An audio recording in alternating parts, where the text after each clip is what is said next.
কৃষি কাজে নতুন দিশা দেখাচ্ছেন ইসলামপুরের মহকুমার কৃষি আধিকারিক শ্রীকান্ত সিনহা।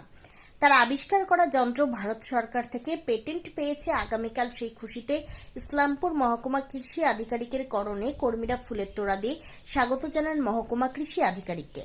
মহকুমা কৃষি আধিকারিক শ্রীকান্ত সিনহা জানান, তার এই আবিষ্কৃত যন্ত্রের নাম বীজগাড়া হাল বা এসএসবি যন্ত্র নামেও খ্যাত। বর্তমানে এই যন্ত্র যথেষ্টই খ্যাতি লাভ করেছে বলে তিনি জানান।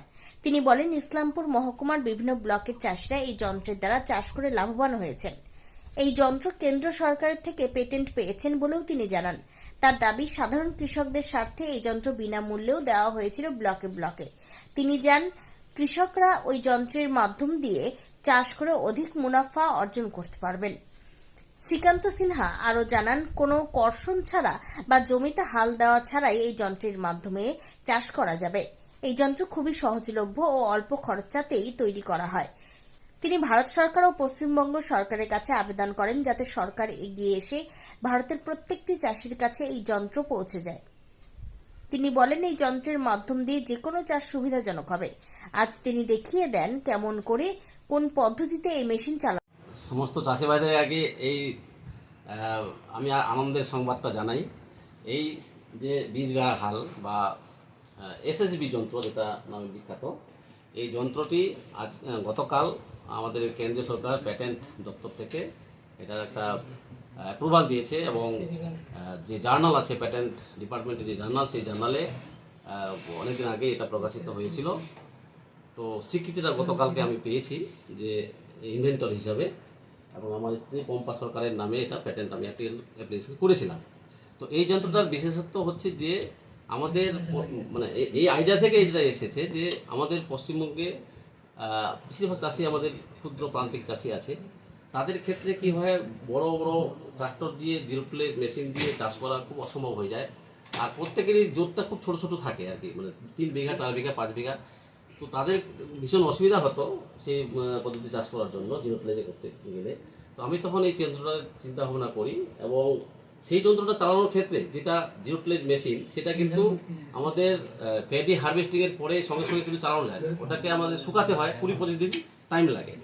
তো দেখছি যে 20-25 দিন মানে অনেক টাইম, যেটা আগে যদি চাষি ভাইরা চাষ করতে পারেন, আগাম যদি চাষ করতে পারেন, তাহলে কি হবে যে পরের দিকে যে টেম্পারেচারটা হাই হয়, অনেক তাপমাত্রা বেড়ে যায়, আর হচ্ছে গিয়ে শিলাবৃষ্টির একটা চান্স থাকে।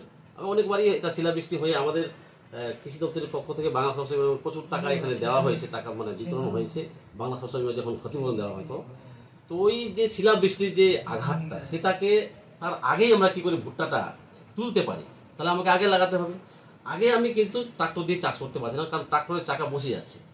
তো ময়েশ্চার বেশি থাকা অবস্থাতেই ধান কাটার পরে পরে এই যন্ত্রের মাধ্যমে জাস্ট ধানের যে নাড়াগুলো, এছাড়াও আরেকটা আইডিয়া থেকে যেটা এসছে, আরেকটা সেটা কি, যে নাড়াগুলো মানুষগুলো পুড়িয়ে দিত, এবং পুরানোর ফলে বায়ু দূষণ হতো এবং পলিউশন হতো, এবং জমিরও অনেক যে ক্ষুদ্র ক্ষুদ্র জীবাণু যেগুলো আছে এগুলো মারা যেত, এবং জমির উর্বরতাটা কমে যেত।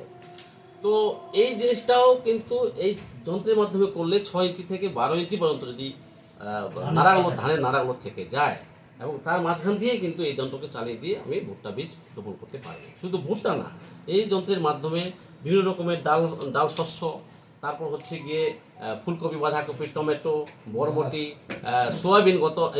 আমরা এই লাস্ট সিজনে আমরা সোয়াবিন আমরা ইন্টারক্রপিং হিসাবে এই সঙ্গে চাষ করেছি কৃষি বিজ্ঞান কেন্দ্রে। তো বিভিন্ন রকমের ফসলের চাষ করে নিবিড় পদ্ধতিতে, এবং যেটা আমাদের একজন সাংবাদিক ভাই বললেন যে যেটা হচ্ছে যে ওভারল্যাপিং করে, অর্থাৎ জনসংখ্যার যে চাপটা আছে, 1.9% হারে আমাদের জনসংখ্যা বাড়ছে প্রতি বছর, প্রায় 1.5 কোটি থেকে 2 কোটি জনসংখ্যা আমাদের বাড়ছে এই যে গোটা দেশে। এই যে জনসংখ্যা বাড়ছে এবং জমির উপরে যে একটা চাপ হচ্ছে, দিনের পর দিন কিন্তু রাস্তার ধারে দেখবেন আপনারা যে মানে প্রচুর পরিমাণে বাড়ি হচ্ছে। মানে এই যে হরাইজন্টাল এক্সপেনশন কিন্তু সম্ভব না, ভার্টিক্যাল এক্সপেনশন সম্ভব। অর্থাৎ যত বেশি পরিমাণ সোলার এনার্জি আমরা অ্যাবজর্ব করতে পারবো ভার্টিক্যাল মানে এক্সপেনশনটার মাধ্যমে, সেটা হচ্ছে কি, জমিতে আমি চাষ করলাম ভুট্টা, তারপর ভুট্টা কাটার 1 মাস আগেই আমি ওই জমিতে বরবটি লাগিয়ে দিলাম বা ওই জাতীয় ফসল লাগিয়ে দিলাম। তাহলে কি হলো, আমি 20 দিন 25 দিন এগিয়ে গেলাম, আবার পরের যে ফসলটা হবে সেখানে আবার একটু এগিয়ে দিলাম, এবং এগিয়ে আস্তে আস্তে দেখা হবে যে 2 ফসলের জায়গায় 3 ফসলি, 3 ফসলের জায়গায় 4 ফসলি আমি করতে পারছি। তাহলে আমাদের যে খাদ্যের যোগানটা আমরা অব্যাহত রাখতে পারবো, জনসংখ্যা যে হারে বাড়ছে। এছাড়া হচ্ছে গিয়ে চাষের কিন্তু নিজস্ব বেনিফিট আছে, আর খাদ্যের চাহিদা মেটানোর জন্যই যে এই পদ্ধতি তা না, চাষের যে নিজস্ব যে খরচটা বিঘা প্রতি একর প্রতি 9 থেকে 10 হাজার টাকা খরচ কম হয় এই পদ্ধতি চাষ করলে। আর হচ্ছে ফলনটা কিন্তু তাদের থেকে অনেক গুণ বেশি হয়, মোটামুটি 5 থেকে 7% ফলন বেশি এই পদ্ধতি চাষ করলে। তো আমি এই যন্ত্র মানে প্যাটার্ন পাবে আমি ভাবতে পারিনি, আমি অ্যাপ্লাই করেছিলাম, করিয়েছিলাম, আমি প্যাটার্ন যে পেয়েছি যন্ত্রটা তার জন্য মানে আমি খুব খুশি হয়েছি, খুবই আনন্দিত। এবং পাশাপাশি আমাদের যারা এখানকার যারা কর্মচারী রয়েছেন তারাও খুব খুশি। এবং আশা করি যে সমস্ত জায়গাগুলোতে চাষ করা হয়েছে আমাদের এবছর মানে প্রায় 150 একর জমিতে চাষ করা হয়েছে এখানে আমাদের ইসলামপুর সাব ডিভিশনে। তো ভালো, সব জায়গাতেই ভালো ফলন পাওয়া গেছে। আমি খুবই কবে এটা আবিষ্কার করেছিলেন এই যন্ত্রটা? আমি মানে মোটামুটি এটা নিয়ে প্রায় 2 বছর, 2.5 বছর থেকে চেষ্টা, 2.5 বছর থেকে এর ডেভেলপমেন্টটা মানে এর একটা অভিব্যক্তি ঘটেছে। এটা কিন্তু প্রাথমিক অবস্থায় এরকম ছিল, তারপরে এর সমস্ত যে প্রোগ্রেসটা হয়েছে, এটা নাট বল্টু সিস্টেম করা হয়েছে গভীরতাকে ঠিক রাখার জন্য। বেশি গভীরতায় যদি ময়েশ্চার বেশি থাকে তাহলে কম গভীরতা রাখবো, যদি ময়েশ্চার কম থাকে তাহলে বেশি গভীরতা করবো। এছাড়া হচ্ছে গিয়ে ছোট ছোট যেগুলো মানে দানা আছে সেগুলোকে দেখা গেল গতটা একটু ছোট দরকার, তাহলে সেক্ষেত্রে এটাকে আমি নামিয়ে দিতে পারবো, নামিয়ে নিয়ে শুরু করতে পারবো। 2 ইঞ্চি থেকে 12 ইঞ্চি, 2 ইঞ্চি থেকে 12 ইঞ্চি বা 24 ইঞ্চি ডিস্টেন্স গুলোকে আমি কন্ট্রোল করতে পারবো, যেটা যন্ত্র মানে অ্যাকচুয়ালি যেটা করা হয়েছে আর কি। 2.5 বছর ধরে মেশিনটাকে 2.5 বছর ধরে, 3 বছর হবে, 3 বছর যখন আমি এসেন ছিলাম। চাষিরা ভাইরা উপকৃত হয়েছে এবং চাষিরা নিজেই প্রচার করছে। এবং বিহার থেকে গত পরশু 3 দিন আগে আমাকে বিহারের ওই একটা জায়গা থেকে ফোন করে বলছে যে আপনাকে এখানে আসতে হবে। কোন এলাকায় এটা আর কি আপনি করেছেন? এটা আমাদের উত্তর দিনাজপুর জেলাতে আমাদের ইসলামপুর সাব ডিভিশনে ব্যাপকভাবে প্রচারিত হয়েছে। এছাড়া হেমতাবাদ ব্লকে আমরা এবছর করিয়েছি, আমি কিছু চাষকে দিয়ে করাইছি। তাছাড়া হচ্ছে জলপাইগুড়িতে গেছে, কোচবিহারে গেছে, বিভিন্ন জায়গাতে চাষ হচ্ছে, সাউথ বেঙ্গলে পুরুলিয়া পর্যন্ত গেছে, গোয়ালপুরে তো ব্যাপক হারে। আপনার এখন কি ইচ্ছা যে এটা আরো ব্যাপ্তি পাক? আমার যেটা ইচ্ছা সেটা হচ্ছে যে আমাদের প্রিন্সিপাল সেক্রেটারি স্যার এসেছিলেন, ওঙ্কার সাহেব এসেছিলেন আমাদের এখানে দেখার জন্য, উনি খুশি হয়ে মানে গেছেন এখান থেকে। তাছাড়া হচ্ছে মানে আমাদের যে আইআইটি খড়গপুর আছে সেখান থেকে এই যন্ত্রটা না আর কি, মানে যেটা ডেভেলপ করেছে, যেটা একদম মানে আপডেট, যেটা আপডেট ভার্সন আর কি, আপডেট ভার্সন এই যন্ত্রটা পাঠানো হয়েছিল ওখানে। খড়গপুর আইআইটি থেকে যারা প্রফেসর আছেন ওনারা আমাকে ছাড়পত্র দিয়েছেন, ওখানে টেস্টিং হয়েছে, ওনারা ছাড়পত্র দিয়েছেন। আর পেটেন্ট তো গতকালকে পেলাম। তো আমার ইচ্ছা যে আমাদের পশ্চিমবঙ্গ সরকার তথা ভারত সরকার উভয় সরকারই এটা চেষ্টা মানে যদি এটা যদি চাষিদেরকে দেওয়ার একটা ব্যবস্থা করেন তাহলে চাষিরা ভীষণভাবে এটা এই জন্যই যে মনে করুন এই যে লাস্ট কিছুদিন আগে 1 মাস আগে থেকে যে আমরা ভুগছি ভীষণ মানে টেম্পারেচারটা 42 ডিগ্রি, 43, 44, এবং মেজ ক্রপ হচ্ছে কি 36 ডিগ্রি 37 ডিগ্রির যে কোনো ক্রপ 36 ডিগ্রি 37 ডিগ্রি বেশি হলেই ওর কিন্তু ফলনে মার খাবে, ওর মানে রেসপিরেশনটা অনেক বেড়ে যায় এবং গ্রোথ কমে যায়, ফটোসিনথেসিসটা ভালো হয় না অতিরিক্ত তাপমাত্রায়। সেই জন্য হচ্ছে গিয়ে এই যে টেম্পারেচার, এই যে যখন হাই টেম্পারেচারটা হয় সেই হাই টেম্পারেচারের সময় যাতে তার আগেই যেন ভুট্টাটা হয়ে যায়, মেজটা মনে করুন মিল্কিং স্টেজ একটা আছে, সেই সময় যদি হাই টেম্পারেচারটা হয় তাহলে কি হবে, ওটা শুকিয়ে যাবে। আর যদি ফ্লাওয়ারিং স্টেজে হয়, ফ্লাওয়ারিং পোলেন গ্রেনগুলো শুকিয়ে যায়, তার জন্য কি হচ্ছে পলিনেশন মানে ফার্টিলাইজেশনটা যখন দানাগুলো হয়ে যাচ্ছে। অনেক শস্য যারা দেরি করে লাগায়, আলু কাটার পরে যারা ভুট্টা লাগায়, আমি ওদেরকে বিশেষ করে মানা করব যে আলু কাটার পরে ভুট্টা লাগাতে যায় না, কারণ ফলনটা পাবেন না ভালো, 1 নাম্বার। 2 নাম্বার কেন ফলনটা পাবেন না, যে লেট সোয়িং হলো শেষের দিকে কিন্তু ফ্লাওয়ারিং স্টেজে এবং মিল্কিং স্টেজে সেই সময় কিন্তু হাই টেম্পারেচার হবেই। আর তাছাড়াও আরেকটা ভয় থাকে শিলাবৃষ্টির ভয়।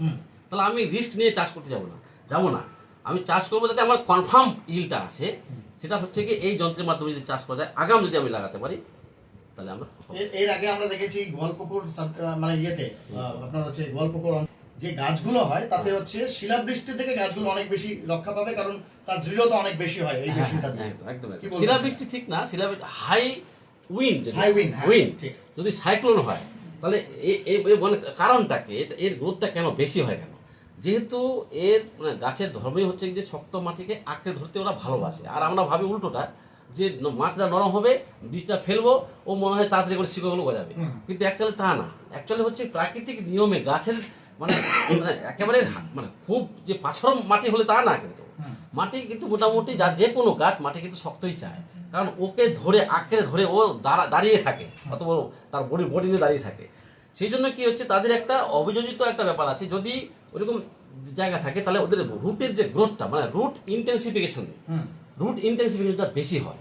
এবং আমাদের এই পদ্ধতির মাধ্যমে নো টিলেজের মাধ্যমে যদি চাষ করা যায়, এত বৃদ্ধি হয় যে যেমন নারকেল গাছ বা সুপারি গাছের যেমন সাইড থেকে যেমন ইগুলো হয়, শিকড়গুলো গজায়, ঠিক এই গাছেরও এরকম ভাবে গজায় এবং শক্ত করে ধরে রাখে। এই জন্য যতই হাওয়া বয়ে যাক না কেন, এটা কিন্তু ভেঙে যাবে, হ্যাঁ, কিন্তু হেলে পড়বে না গাছ। হ্যাঁ, বলছি যে মূলত কি ভুট্টা চাষের জন্য এই মানে টুট জায়গা লেকিন ঝুঁকেগা নাই, এরকম ব্যাপারটা। আর অ্যাবজর্পশন অফ নিউট্রিয়েন্ট অনেক বেশি হয়, অনেক বেশি হয় অ্যাবজর্পশন। বলছি মূলত কি ভুট্টা চাষের জন্য এই যন্ত্র? না, ভুট্টা আমি বললাম তো আগে যে ভুট্টা শুধু না, সমস্ত ক্রপই করা যাবে, সমস্ত মানে বীজ বপন করতে হয় যেগুলো ইনক্লুডিং বীজ- ভাইন যেগুলো আছে, যেগুলো লতানে গাছ যেগুলো থাকে, যেমন পটলের লতাগুলো এই গর্তের মধ্যে ঢুকিয়ে দিলাম, ব্যাস একটু সাহায্য হয়ে যাবে। মানে বিনা চাষে কোনো চাষ করার দরকার নেই। খড় থাকুক, মানুষের চাষি ভাইদের একটা হেডাক থাকে, মানে মানুষের ধর্ম মানে চিন্তা ভাবনা হয়ে গেছে কিরকম, যে চাষ না করলে মনে হয় চাষ হবে না, মানে প্লাউইং না করলে, কর্ষণ না করলে জমিতে চাষ করা যাবে না। বলছি এই না, যন্ত্র না, না। কৃষি দপ্তরের পক্ষ থেকে কি এটা করা হচ্ছে, প্রচার হ্যাঁ, করা হচ্ছে?